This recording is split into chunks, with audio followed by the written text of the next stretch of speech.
Yes, ngo ikaze. This is the gospel circle nk'ibisanzwe. Uyu ni wa mwanya tuvuga ku ndirimbo 5 nziza ziba zarasohotse muri iki cyumweru gitambutse.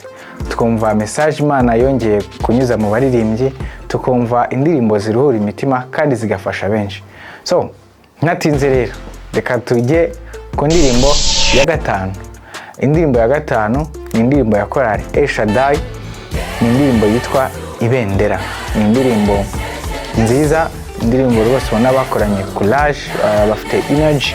Mbese ni indirimbo nakugira inama yo kureba ukayongera kuri playlist yawe. Tujye ku ndirimbo ya kane. Indirimbo ya kane yitwa Iwacu Heza, ni ya korali Inkuru Nziza Family Choir. Ni indirimbo nziza bakoze mu buryo bwo kuramya Imana, basaga neza, bari ahantu heza. Mbese ubona ko ari video bateguye, indirimbo ifite amagambo meza, badukumbuza gutaha iwacu mu ijuru. So nayo iyi ndirimbo ni nziza, wayongera indirimbo wumva kino cyumweru ikagufasha. Indirimbo ya gatatu ni indirimbo ya korali Ambassadors of Christ Choir Junior, bakoze indirimbo yitwa Azomora. Ni indirimbo nziza, ni indirimbo aho abantu bakoze ibitero baririmbye neza. So nayo ni indirimbo wakongera kuri playlist yawe iki cyumweru ku muntu wumva ari mu bihe bitoroshye bigoye. Ni indirimbo ifite message nziza, ifite amagambo meza yaguhumuriza muri iki cyumweru twinjiyemo. Tugeze ku ndirimbo ya kabiri. Indirimbo ya kabiri ni indirimbo ya Aline Gahongayire, yaramaze iminsi myinshi ataduha indirimbo.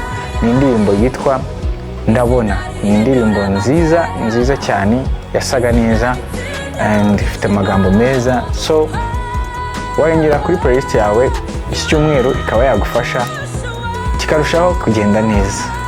Mbere yuko tujya ku ndirimbo ya mbere, kugira ngo tujye kuri wa mwanya wacu tumenyereye wa bonus track. Uyu munsi bonus track nateguye indirimbo yitwa ni indirimbo ya Tumaini byinshi, nawe ntabwo twaheruka kubona indirimbo ye.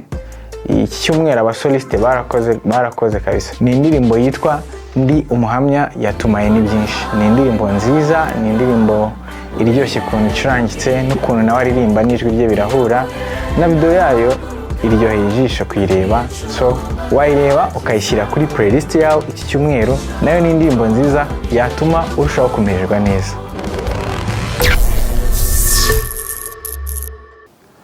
Twagiye ku mwanya wa mbere. Indirimbo ya mbere mba nifuza ko akenshi twabona ibitekerezo byanyu mutwandikira inbox kuri comments mutubwira indirimbo nziza wumva wifuza yabi ya mbere, bitewe nuko indirimbo ziba zagiye zisohoka, natwe ibyo tukabigenderaho dutegura urutonde rwa zino ndirimbo 5.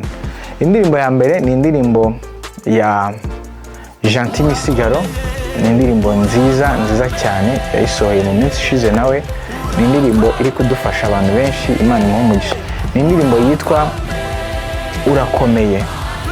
Ni indirimbo ya Gentil Misigaro, wareba ikagufasha, ikarushaho kukugeza hafi y'Imana. Izi zari indirimbo 5 za gospel zasohotse mu cyumweru gitambutse. Wazireba, wazisharinga bagenzi bawe, ndetse nawe ntibikubuze kudusharinga izindi ndirimbo 5 cyangwa se zirenzeho, cyangwa se 1 cyangwa 2 muri comment. Indirimbo iba yagufashije, abarimo umwuka w'Imana n'ijwi ry'Imana, ishobora kugira n'abandi benshi ifasha. Komeza kubana natwe naho ubutaha.